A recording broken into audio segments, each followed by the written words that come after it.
নমস্কার। গল্পের গ্রামোফোন চ্যানেলে আরও একবার আপনাদের সকলকে স্বাগত জানাচ্ছি।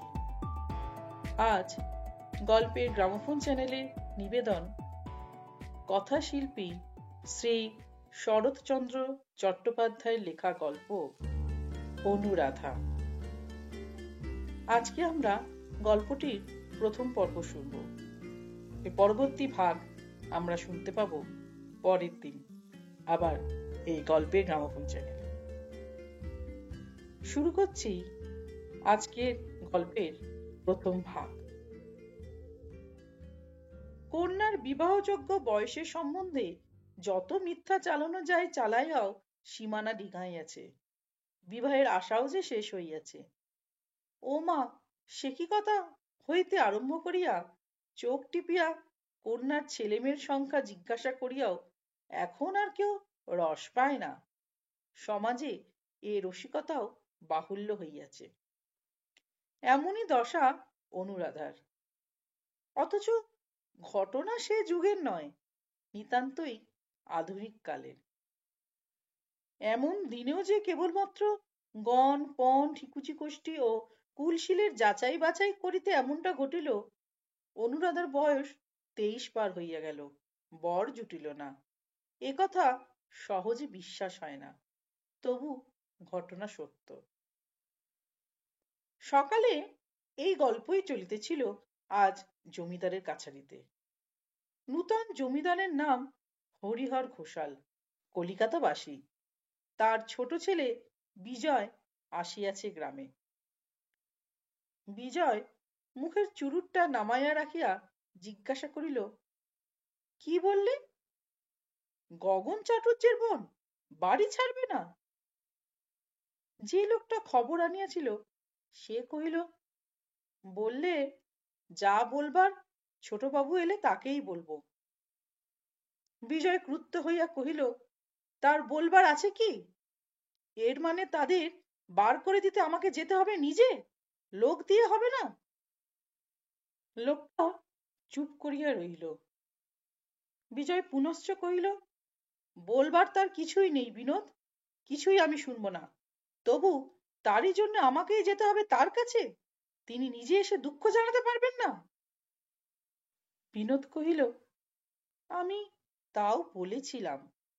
অনুরাধা বললে, আমিও ভদ্র গেরস্থ ঘরের মেয়ে বিনোদদা। বাড়ি ছেড়ে যদি বার হতেই হয় তাকে জানিয়ে একেবারেই বার হয়ে যাব, বারবার বাইরে আসতে পারবো না। কি নাম বললে হে? অনুরাধা? নামের তো দেখি ভারী চটক। তাই বুঝি এখনো অহংকার ঘুচলো না? আগে না। বিনোদ গ্রামের লোক। অনুরাধাদের দুর্দশার ইতিহাস সেই বলিতেছিল। কিন্তু অনতিপূর্ব ইতিহাসেরও একটা অতিপূর্ব ইতিহাস থাকে, সেইটা বলি। এই গ্রামখানির নাম গণেশপুর। একদিন ইহা অনুরাধাদেরই ছিল। বছর 5 হলো হাত বদল হইয়াছে। সম্পত্তির মুনাফা 1000-2 বেশি নয়। কিন্তু অনুরাধার পিতা অমর চাটুর্যের চালচলন ছিল 20,000-এর মতো। অতএব ঋণের দায় ভদ্রাসন পর্যন্ত গেল ডিক্রি হইয়া। ডিক্রি হইল, কিন্তু জারি হইল না। মহাজন ভয়ে থামিয়া রহিল। চট্টোপাধ্যায় মহাশয় ছিলেন যেমন বড় কুলীন, তেমনি ছিল প্রচন্ড তার জপ তপ ক্রিয়াকর্মের খ্যাতি। তলা ফুটা সংসার, তরুণী অপব্যয়ের লোনা জলে কানায় কানায় পূর্ণ হইল, কিন্তু ডুবিল না। হিন্দু গোড়ামির পরিস্ফীত পালে সর্বসাধারণের ভক্তি শ্রদ্ধার ঝোড়ো হাওয়া এই নিমজ্জিত প্রায় নৌকাখানিকে ঠেলিতে ঠেলিতে দিল অমর চাটুর্যের আয়ুষ্কালের সীমানা উত্তীর্ণ করিয়া। অতএব চাটুর্যের জীবদ্দশাটা এক প্রকার ভালোই কাটিল। তিনি মরিলেনও ঘটা করিয়া। শ্রাদ্ধ শান্তিও নির্বাহিত হইল ঘটা করিয়া। কিন্তু সম্পত্তির পরিসমাপ্তি ঘটিল এইখানে। এতদিন নাকটুকু মাত্র ভাসাইয়া যে তরুণী কোনো মতে নিঃশ্বাস টানিতেছিল, এইবার বাবুদের বাড়ির সমস্ত মর্যাদা লইয়া অতলে তলাইতে আর কাল বিলম্ব করিল না। পিতার মৃত্যুতে পুত্র গগন পাইল এক জরাজীর্ণ ডিক্রি করা পৈতৃক বাস্তুভিটা, আকণ্ঠ ঋণ ভারগ্রস্ত গ্রাম্য সম্পত্তি, গোটা কয়েক গরু, ছাগল, কুকুর, বিড়াল এবং ঘাড়ে পড়িল পিতার দ্বিতীয় পক্ষের অনুরা কন্যা অনুরাধা। এইবার পাত্র জুটিল গ্রামেরই এক ভদ্র ব্যক্তি। গোটা ৫-৬ ছেলে মেয়ে ও নাতিপুতি রাখিয়া বছর ২ হইল তাহার স্ত্রী মরিয়াছে। সে বিবাহ করিতে চায়। অনুরাধা বলিল, দাদা, কপালে রাজপুত্র তো জুটল না, তুমি এইখানেই আমার বিয়ে দাও। লোকটার টাকা কড়ি আছে, তবু দুটো খেতে পড়তে পাবো। গগন আশ্চর্য হইয়া কহিল, সে কি কথা? ত্রিলোচন গাঙ্গুলির পয়সা আছে মানি, কিন্তু ওর ঠাকুরদাদা কুল ভেঙে সতীপুরে চক্রবর্তীদের ঘরে বিয়ে করেছিল, জানিস? ওদের আছে কি? বোন বলিল, আর কিছু না থাক, টাকা আছে। কুল নিয়ে উপোস করার চেয়ে দুমুঠো ভাত ডাল পাওয়া ভালো দাদা। গগন মাথা নাড়িয়া বলিল, সে হয় না, হবার নয়। কেন নয় বলো তো? বাবাও সব মানতেন, কিন্তু তোমার তো কোনো বালাই নেই। এখানে বলা আবশ্যক, পিতার গোঁড়ামি পুত্রের ছিল না। মদ্য, মাংস ও আরো একটা আনুষঙ্গিক ব্যাপারে সে সম্পূর্ণ মোহমুক্ত পুরুষ। পত্নী বিয়োগের পরে ভিন্ন পল্লীর কে একটি নিজ জাতিয়া স্ত্রীলোক আজও তাহার অভাব মোচন করিতেছে, এ কথা সকলেই জানে। গগন ইঙ্গিতটা বুঝিল। গর্জিয়া বলিল, আমার বাজে গোঁড়ামি নেই, কিন্তু কন্যাগত কুলের শাস্ত্রাচার কি তোর জন্যে জলাঞ্জলি দিয়ে ১৪ পুরুষ নরকে ডোবাবো?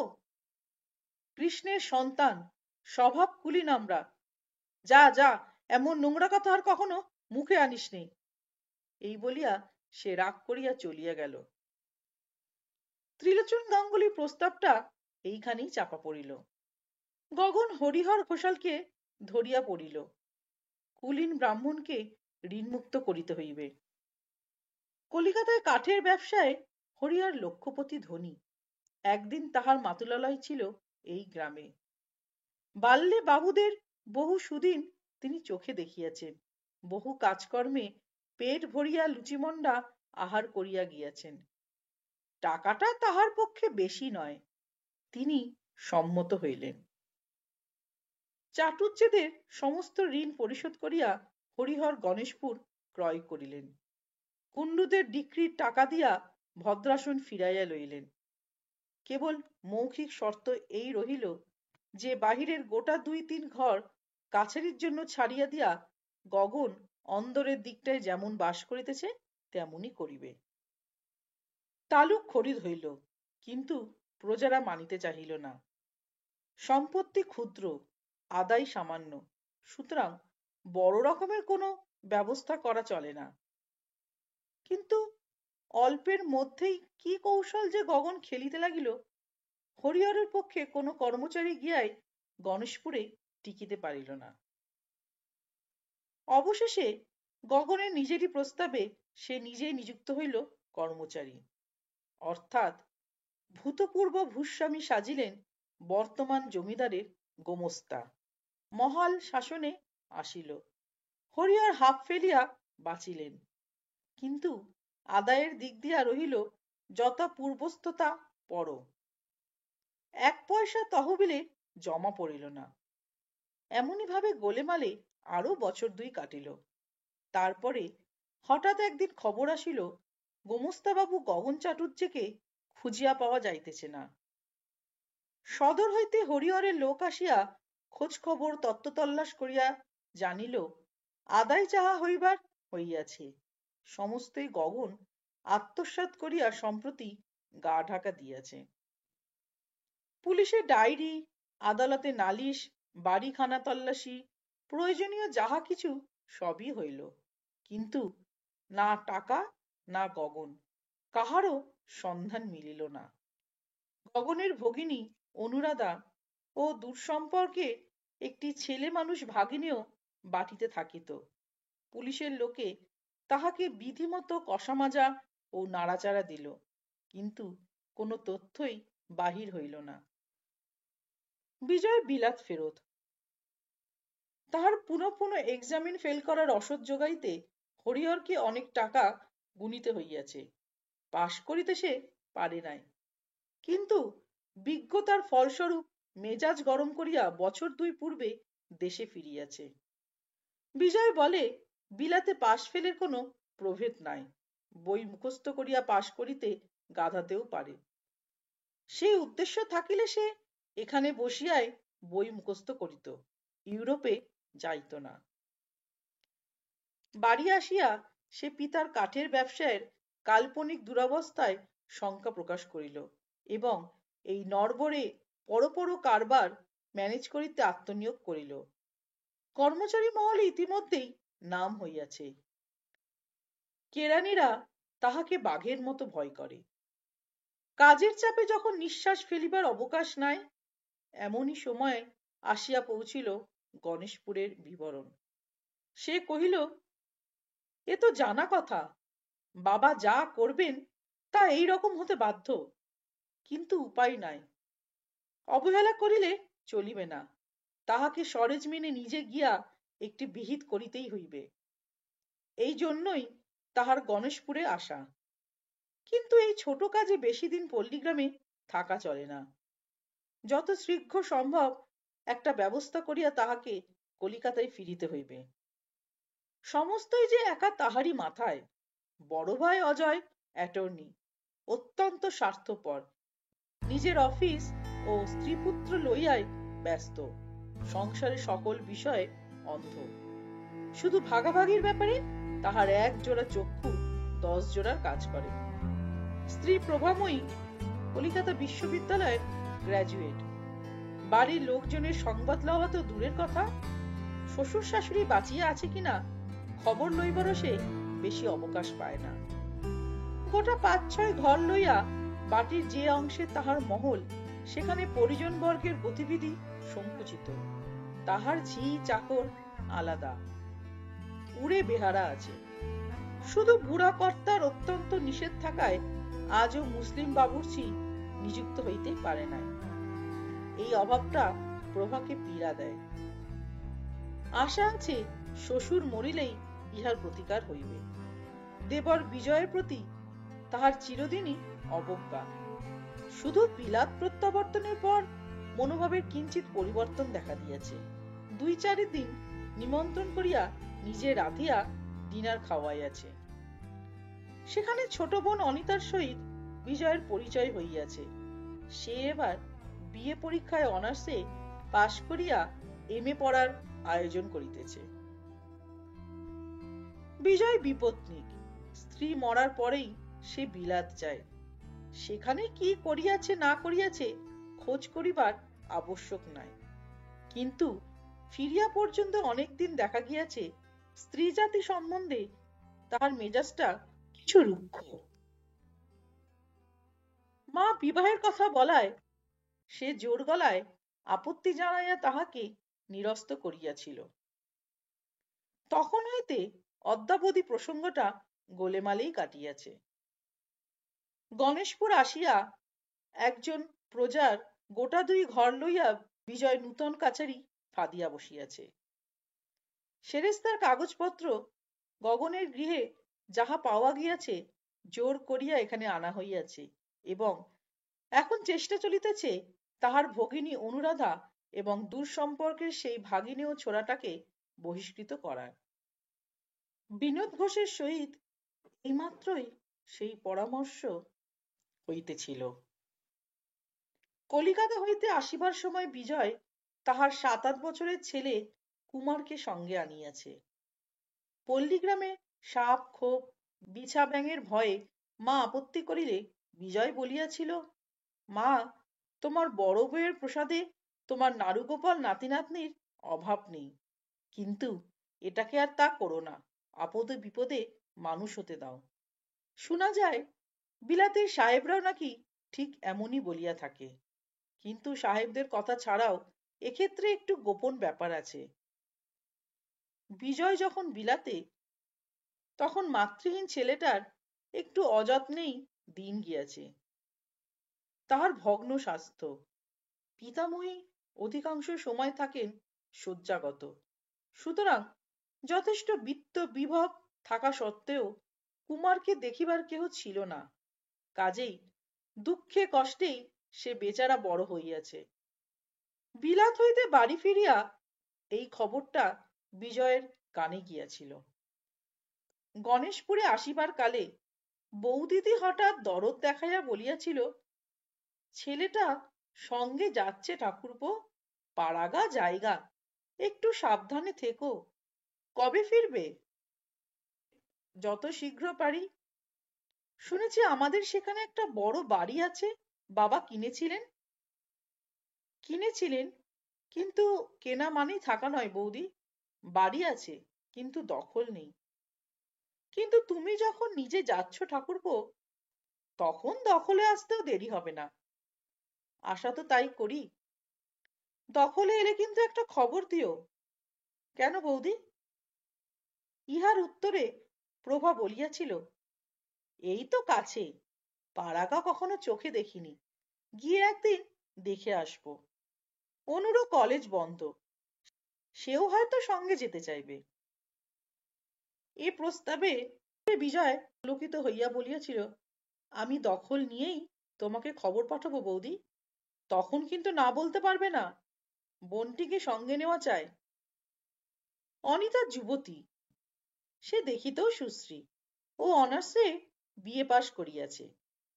সাধারণ স্ত্রী জাতির বিরুদ্ধে বিজয়ের বাহ্যিক অবজ্ঞা থাকা সত্ত্বেও রমণী বিশেষের একাধারে এতগুলা গুণ সে মনে মনে যে তুচ্ছ করে তাহা নয়।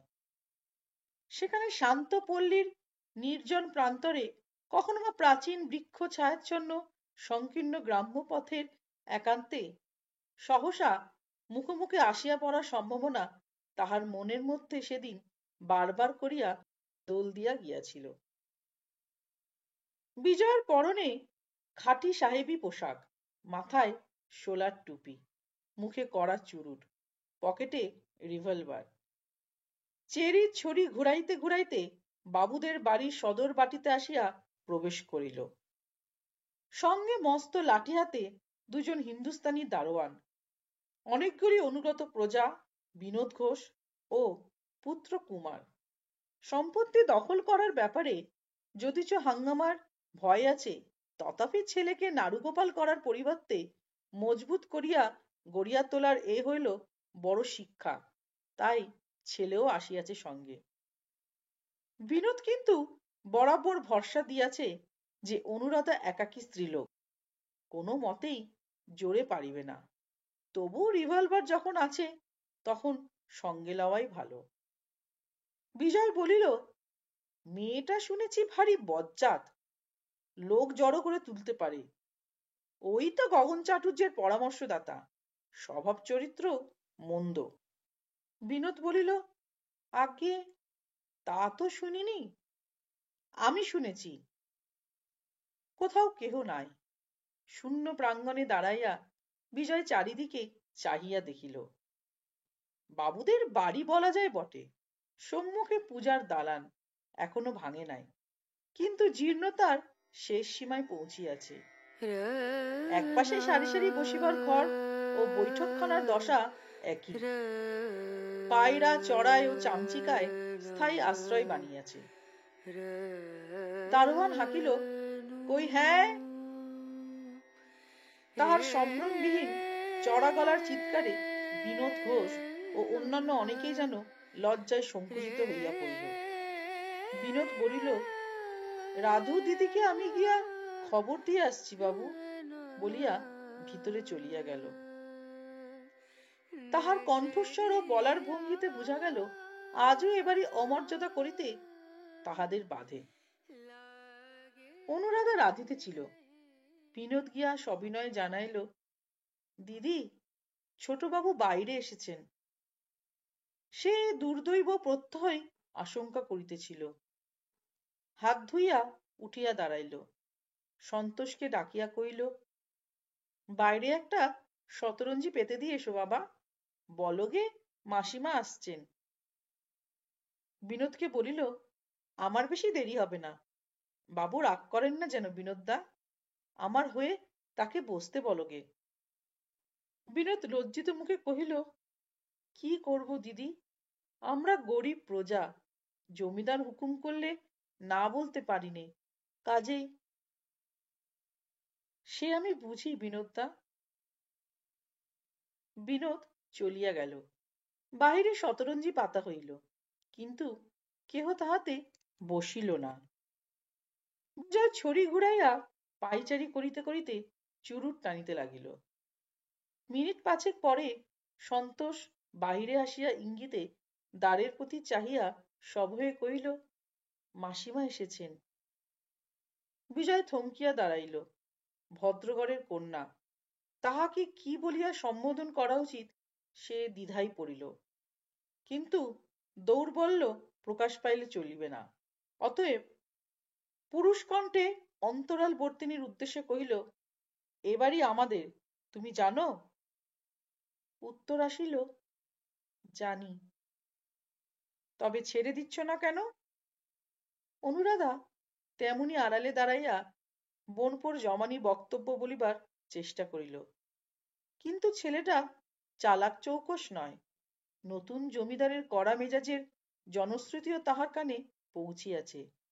ভয়ে ভয়ে কেবলই থতমত খাইতে লাগিল, একটা কথাও সুস্পষ্ট হইল না। বিজয় মিনিট পাঁচ ছয় ধৈর্য ধরিয়া বুঝিবার চেষ্টা করিল। তারপরে হঠাৎ এক ধমক দিয়া বলিয়া উঠিল, তোমার মাসির বলার কিছু থাকলে সামনে এসে বলুক, নষ্ট করার সময় আমার নেই। আমি বাঘ ভাল্লুকও নই, তাকে খেয়ে ফেলবো না। বাড়ি ছাড়বে না কেন, বলুক। অনুরাধা বাহিরে আসিল না, কিন্তু কথা কইল। সন্তোষের মুখে নয়, নিজের মুখে স্পষ্ট করিয়া বলিল, বাড়ি ছাড়ার কথা ছিল না। আপনার বাবা হরিহর বাবু বলেছিলেন, এর ভেতরের অংশে আমরা বাস করতে পারি। কোনো লেখাপড়া আছে? না, নেই। কিন্তু তিনি এখনো জীবিত, তাকে জিজ্ঞাসা করলেই জানতে পারবেন। জিজ্ঞাসা করার গরজ আমার নেই। এই যদি শর্ত, তার কাছে লিখে নাওনি কেন? দাদা বোধহয় প্রয়োজন মনে করেননি। তার মুখের কথার চেয়ে লিখে নেওয়া বড় হবে, এ হয়তো দাদার মনে হয়নি। এ কথার সঙ্গত উত্তর বিজয় খুঁজিয়া পাইল না, চুপ করিয়া রইল। কিন্তু পরক্ষণে জবাব আসিল ভেতর হইতেই। অনুরাধা কহিল, কিন্তু দাদা, নিজের শর্ত ভঙ্গ করায় এখন সকল শর্তই ভেঙে গেছে। এ বাড়িতে থাকবার অধিকার আর আমাদের নেই। কিন্তু আমি একা স্ত্রীলোক, আর এই অনাথ ছেলেটি, ওর মা বাপ নেই, আমি মানুষ করছি। আমাদের এই দুর্দশায় দয়া করে দুদিন থাকতে না দিলে, একলা হঠাৎ কোথায় যায়, এই আমার ভাবনা। বিজয় বলিল, এ জবাব কি আমার দেবার? তোমার দাদা কোথায়? মেয়েটি বলিল, আমি জানি নে তিনি কোথায়, কিন্তু আপনার সঙ্গে যে এতদিন দেখা করতে পারিনি, সে শুধু এই ভয়ে, পাছে আপনি বিরক্ত হন। এই বলিয়া ক্ষণকাল নীরব থাকিয়া বোধ করি সে নিজেকে সামলাইয়া লইল। কহিল, আপনি মনিব, আপনার কাছে কিছুই লুকোব না। অকপটে আমাদের বিপদের কথা জানালুম, নইলে একটা দিনও জোর করে এ বাড়িতে বাস করার দাবি আমি করি নে। এই কটা দিন বাদে আমরা আপনিই চলে যাব। তাহার কণ্ঠস্বরে বাহিরে হইতেও বুঝা গেল মেয়েটির চোখ দিয়া জল পড়িতেছে।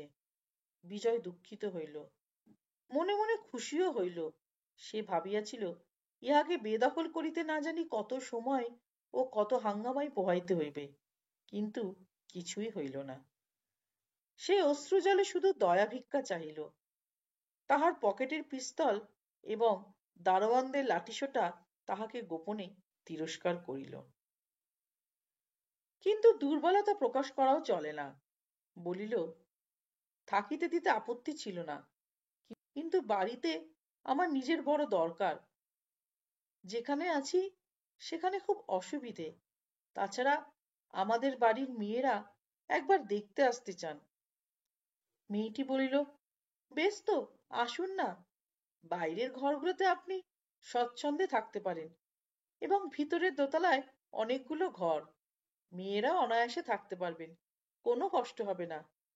আর বিদেশে তাদের তো লোকের আবশ্যক, আমি অনেক কাজ করে দিতে পারবো। এবার বিজয় সলজ্জে আপত্তি করিয়া কহিল, না না, সে কি কখনো হতে পারে? তাদের সঙ্গে লোকজন সবাই আসবে, তোমাকে কিছুই করতে হবে না। কিন্তু ভেতরের ঘরগুলো কি আমি একবার দেখতে পারি? উত্তর হইল, কেন পারবেন না? এ তো আপনারই বাড়ি, আসুন। ভিতরে ঢুকিয়া বিজয় পলকের জন্য তাহার সমস্ত মুখখানি দেখিতে পাইল। মাথায় কাপড় আছে, কিন্তু ঘোমটাই ঢাকা নয়। পরনে একখানি আধময়লা আটপৌরে কাপড়, গায়ে গহনা নাই, শুধু দুহাতে কয়েকখানি সোনার চুড়ি সাবেককালের। আড়াল হইতে তাহার অশ্রুসিঞ্চিত কণ্ঠস্বর বিজয়ের কানে বড় মধুর ঠেকিয়াছিল। ভাবিয়াছিল, মানুষটি হয়তো এমনই হইবে, বিশেষত দরিদ্র হইলেও সে তো বড় ঘরের মেয়ে। কিন্তু দেখিতে পাইল তাহার প্রত্যাশার সঙ্গে কিছুই মিলিল না। রং ফর্সা নয়, মাজা শ্যাম, বরঞ্চ একটু কালোর দিকেই। সাধারণ পল্লীগ্রামের মেয়ে আরো 5 জনকে যেমন দেখিতে তেমনি। শরীর কৃশ, কিন্তু বেশ দৃঢ় বলিয়াই মনে হয়। শুইয়া বসিয়া ইহার আলস্যে দিন কাটে নাই, তাহাতেই সন্দেহ হয় না। শুধু বিশেষত্ব চোখে পড়িল ইহার ললাটে, একেবারে আশ্চর্য নিখুঁত গঠন। মেয়েটি কহিল, বিনোদ-দা, বাবুকে তুমি সব দেখিয়ে আনো, আমি রান্নাঘরে আছি। তুমি সঙ্গে যাবে না রাধু দিদি? না। উপরে উঠিয়া বিজয় ঘুরিয়া ঘুরিয়া সমস্ত দেখিল। ঘর অনেকগুলি, সাবেককালের অনেক আসবাব এখনো ঘরে ঘরে, কতক ভাঙিয়াছে, কতক ভাঙার পথে। এখন তাহাদের মূল্য সামান্যই, কিন্তু একদিন ছিল। সদরবাটির মতো এ ঘরগুলিও জরাজীর্ণ, হাড় পাঁজরা বার করা, দারিদ্র্যের দাগ সকল বস্তুতেই গাঢ় হইয়া পড়িয়াছে। বিজয় নিচে নামিয়া আসিলে অনুরাধা রান্নাঘরের দ্বারের কাছে আসিয়া দাঁড়াইল। দরিদ্র ও দুর্দশাপন্ন হইলেও ভদ্রঘরের মেয়ে। এবার তুমি বলিয়া সম্বোধন করিতে বিজয়ের লজ্জা করিল। কহিল, আপনি কতদিন এ বাড়িতে থাকতে চান? ঠিক করে তো এখনই বলতে পারি নে, যে কটা দিন দয়া করে আপনি থাকতে দেন। দিন কয়েক পারি, কিন্তু বেশি দিন তো পারবো না। তখন কোথায় যাবেন? সেই চিন্তাই তো দিনরাত করি। লোকে বলে আপনি গগন চাটুর্যের ঠিকানা জানেন। তারা আর কি বলে? বিজয় এ প্রশ্নের উত্তর দিতে পারিল না। অনুরাধা কহিল, জানি নে তা আপনাকে আগেই বলেছি, কিন্তু জানলেও নিজের ভাইকে ধরিয়ে দেব, এই কি আপনি আদেশ করেন? তাহার কণ্ঠস্বরে তিরস্কার মাখানো।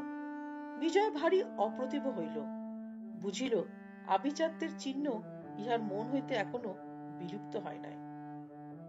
বলিল, না, সে কাজ আপনাকে আমি করতে বলিনি। পারি নিজেই খুঁজে বার করব, তাকে পালাতে দেব না। কিন্তু এতকাল ধরে সে যে আমাদের এই সর্বনাশ করছিল, এও কি আপনি জানতে পারেননি বলতে চান? কোনো উত্তর আসিল না। বিজয় বলিতে লাগিল, সংসারে কৃতজ্ঞতা বলে তো একটা কথা আছে, নিজের ভাইকে একটু পরামর্শও কি কোনোদিন দিতে পারেননি? আমার বাবা নিতান্ত নিরীহ মানুষ, আপনাদের বংশের প্রতি তার অত্যন্ত মমতা, বিশ্বাসও ছিল তেমনি বড়, তাই গগনকেই দিয়েছিলেন সমস্ত সোপে। এ কি তারই প্রতিফল? কিন্তু নিশ্চিত জানবেন, আমি দেশে থাকলে কখনো এমন ঘটতে পারত না। অনুরাধা নীরব, কোনো কথারই জবাব পাইল না দেখিয়া বিজয় মনে মনে আবার উষ্ণ হইয়া উঠিল। তার যেটুকু করুণা জন্মিয়াছিল সমস্ত উবিয়া গেল। কঠিন হইয়া বলিল, সবাই জানি আমি কড়া লোক, বাজে দয়া মায়া করি নে। দোষ করে আমার হাতে কেউ রেহাই পায় না। দাদার সঙ্গে দেখা হইলে এটুকু অন্তত তাকে জানিয়ে দেবেন। অনুরাধা তেমনি মৌন হইয়া রহিল। বিজয় কহিল, আজ সমস্ত বাড়িটার আমি দখল নিলাম। বাইরের ঘরগুলো পরিষ্কার হলে দিন দুই পরে এখানে চলে আসব। মেয়েরা আসবেন তারপরে। আপনি নিচের একটা ঘরে থাকুন, যে কদিন না যেতে পারেন, কিন্তু কোনো জিনিসপত্র সরাবার চেষ্টা করবেন না। কুমার বলিল, বাবা, তেষ্টা পেয়েছে, আমি জল খাবো। এখানে জল পাবো কোথায়? অনুরাধা হাত নাড়িয়া ইশারায় তাহাকে কাছে রাখিল। রান্নাঘরের ভিতরে আনিয়া কহিল, ডাব আছে, খাবে বাবা? হ্যাঁ, খাবো। সন্তোষ কাটিয়া দিতে ছেলেটা পেট ভরিয়া শ্বাস ও জল খাইয়া বাহিরে আসিল। কহিল, বাবা, তুমি খাবে? খুব মিষ্টি। না। খাও না বাবা, অনেক আছে, সব তো আমাদের। কথাটা কিছুই নয়, তথাপি এতগুলি লোকের মধ্যে ছেলের মুখ হইতে কথাটা শুনিয়া হঠাৎ কেমন তাহার লজ্জা করিয়া উঠিল। কহিল, না না, খাবো না, তুই চলে আয়। বাবুদের বাড়ির সদর অধিকার করিয়া বিজয় চাপিয়া বসিল। গোটা দুই তাহার নিজের জন্য, বাকিগুলো হইল কাছারি। বিনোদ ঘোষ কোনো এক সময় জমিদারি সেরেস্তায় চাকরি করিয়াছিল। সেই সুপারিশে নিযুক্ত হইল নূতন গোমস্তা। কিন্তু ঝঞ্ঝাট মিটিল না। প্রধান কারণ, গগন চাটুর্যে টাকা আদায় করিয়া হাতে হাতে রসিদ লিখিয়া দেওয়া অপমানকর জ্ঞান করিত। যেহেতু তাহাতে অবিশ্বাসের গন্ধ আছে, সেটা চাটুর্য বংশের অগৌরব। সুতরাং তাহার অন্তর্ধানের পরে প্রজারা বিপদে পড়িয়াছে। মৌখিক সাক্ষ্য প্রমাণ লইয়া নিত্যই হাজির হইতেছে, কাদা কাটা করিতেছে। কে কত দিয়াছে, কত বাকি রাখিয়াছে নিরূপণ করা একটা কষ্টসাধ্য জটিল ব্যাপার হইয়া উঠিয়াছে। বিজয় যত শীঘ্র কলিকাতায় ফিরিবে মনে করিয়াছিল, তাহা হইল না। একদিন দুই দিন করিয়া 10-12 দিন কাটিয়া গেল। এদিকে ছেলেটা হইয়াছে সন্তোষের বন্ধু, বয়সে 3-4 বছরের ছোট। সামাজিক ও সাংসারিক ব্যবধানও অত্যন্ত বৃহৎ, কিন্তু অন্য সঙ্গীর অভাবে সে মিশিয়া গেছে ইহারই সঙ্গে। ইহারই সঙ্গে থাকে বাটির ভিতরে, ঘুরিয়া বেড়ায় বাগানে বাগানে, নদীর ধারে কাঁচা আম কুড়াইয়া পাখির বাসা খুঁজিয়া খায় অধিকাংশ সময় সন্তোষের মাসির কাছে, ডাকে তাহারই দেখা দেখি মাসিমা বলিয়া। বাহিরে টাকা কড়ি হিসাবপত্র লইয়া বিজয় বিব্রত। সকল সময় ছেলের খোঁজ করিতে পারে না, যখন পারে তখন তাহার দেখা মিলে না।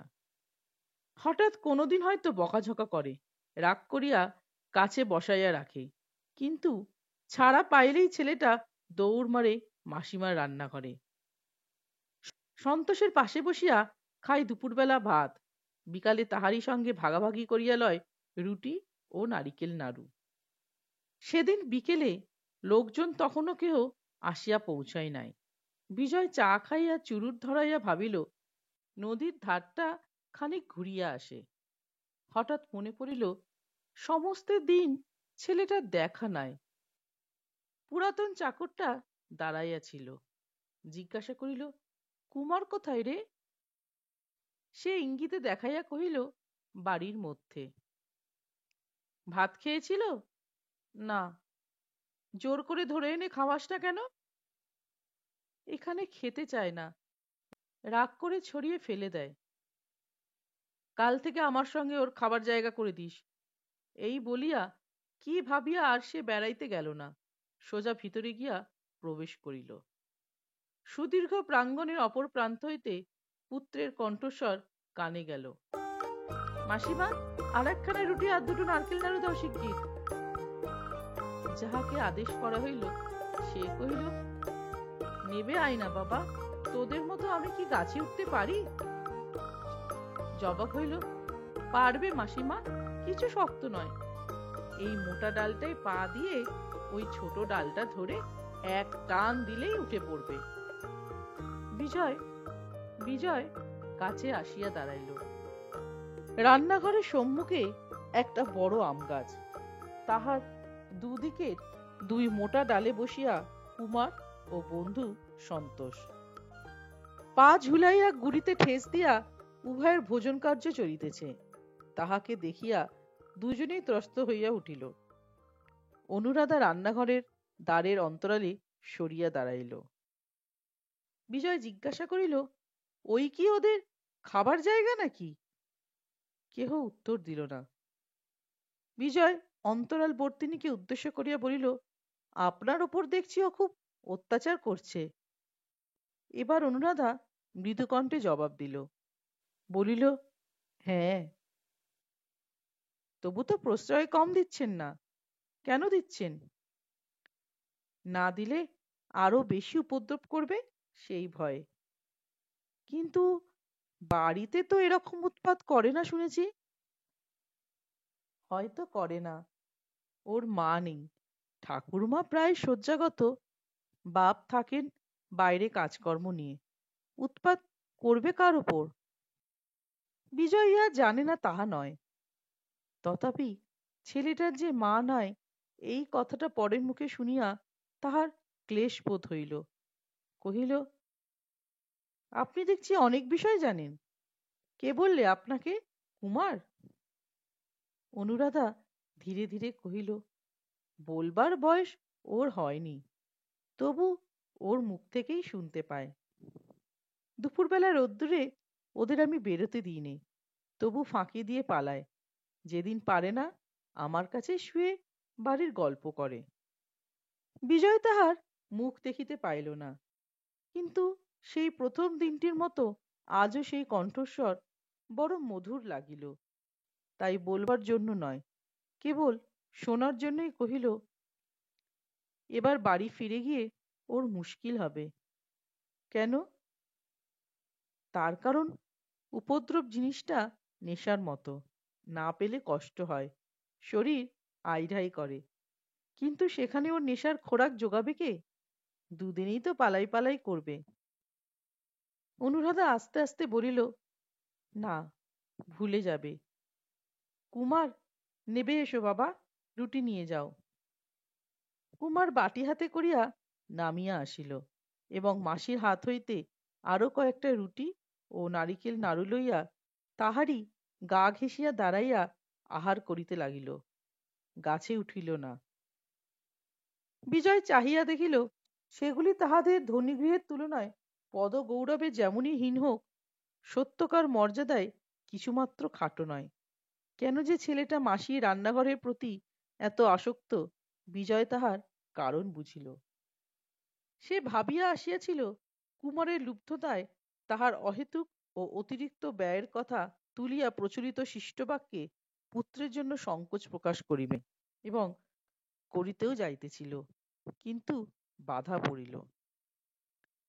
কুমার বলিল, মাসিমা, কালকের মতো চন্দ্রপুলি করতে আজও যে তোমাকে বলেছিলুম, করনি কেন? মাসিমা কহিল, অন্যায় হয়ে গেছে বাবা, সাবধান হইনি। সমস্ত দুধ বেড়ালে উল্টে ফেলে দিয়েছে, কাল আর এমন হবে না। কোন বিড়ালটা বলো তো? সাদাটা? সেইটেই বোধহয়, বলিয়া অনুরাধা হাত দিয়া তাহার মাথার এলোমেলো চুলগুলি সোজা করিয়া দিতে লাগিল। বিজয় কহিল, উৎপাত তো দেখছি ক্রমশ জুলুমে গিয়ে ঠেকেছে। কুমার বলিল, খাবার জল কই? ওই যা, ভুলে গেছি বাবা, এনে দিচ্ছি। তুমি সব ভুলে যাও মাসিমা, তোমার কিচ্ছু মনে থাকে না। বিজয় বলিল, আপনার বকুনি খাওয়াই উচিত, ত্রুটি পদে পদে। হ্যাঁ বলিয়া অনুরাধা হাসিয়া ফেলিল। অসতর্ক বশত এ হাসি বিজয়ের চোখে পড়িল।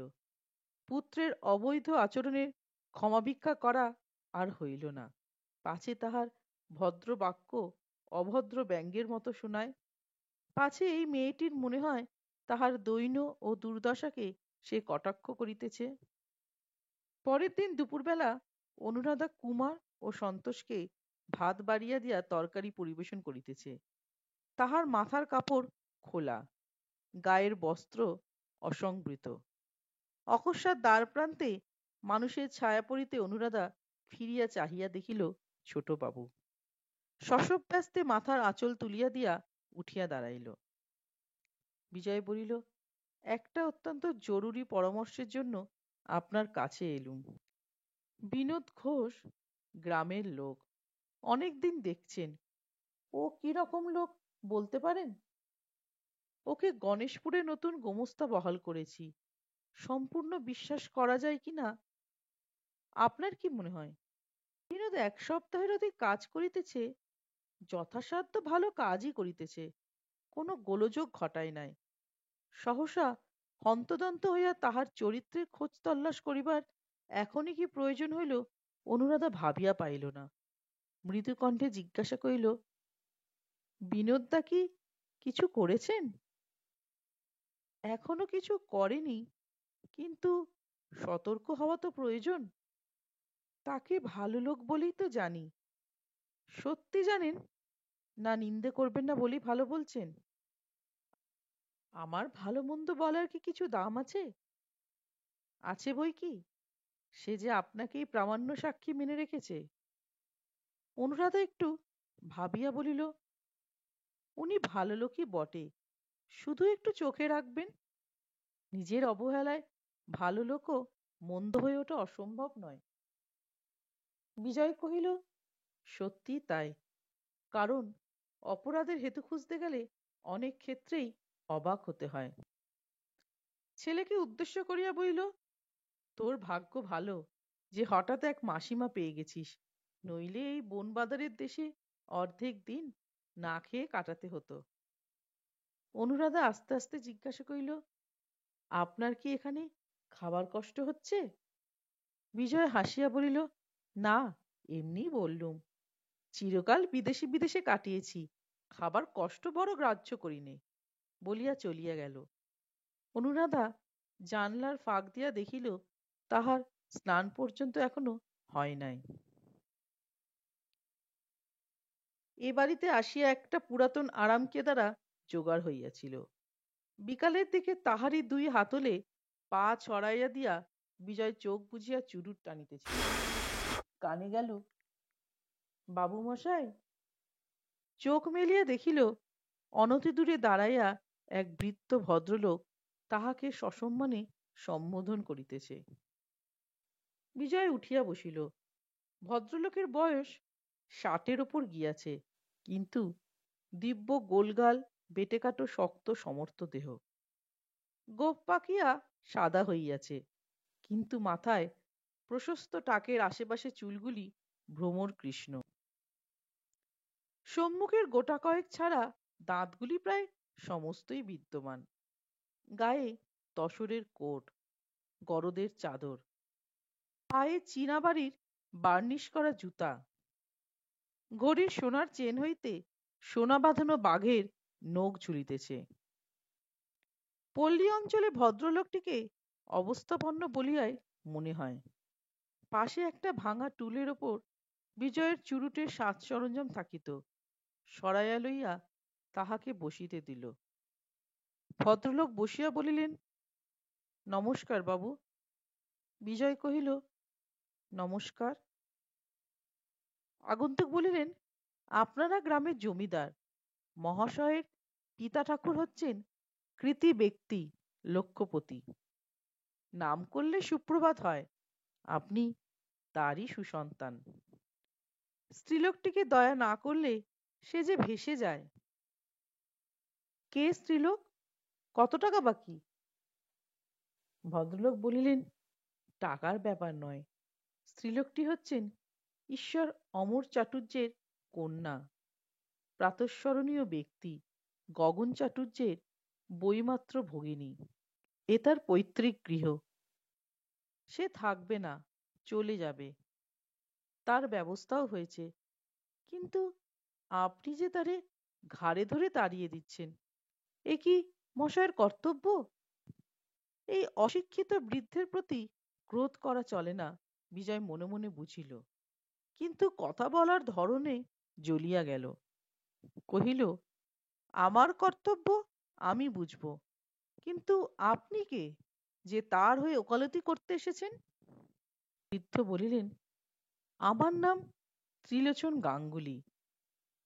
পাশের গ্রাম মসজিদপুরে বাড়ি, সবাই চেনে। আপনার বাপ মায়ের আশীর্বাদে আমার কাছে গিয়ে হাত পাততে হয় না এমন লোক এদিকে কম। বিশ্বাস না হয় বিনোদ ঘোষকে জিজ্ঞাসা করবেন। বিজয় কহিল, আমার হাত পাতবার দরকার হলে মশাইয়ের খোঁজ নেব, কিন্তু যার ওকালতি করতে এসেছেন তার আপনি কি জানতে পারি কি? ভদ্রলোক রসিকতার ছলে ঈষৎ হাস্য করিয়া বলিলেন, কুটুম্ব। বসেকে এই কটা দিন বাদে আমি ওকে বিবাহ করিব। এখানেই শেষ হলো গল্পটির প্রথম পর্ব। খুব শিগগিরই হাজির হব এই গল্পটির পরবর্তী পর্বটি নিয়ে। ততদিনে সকলে ভালো থাকবেন, সুস্থ থাকবেন। নমস্কার।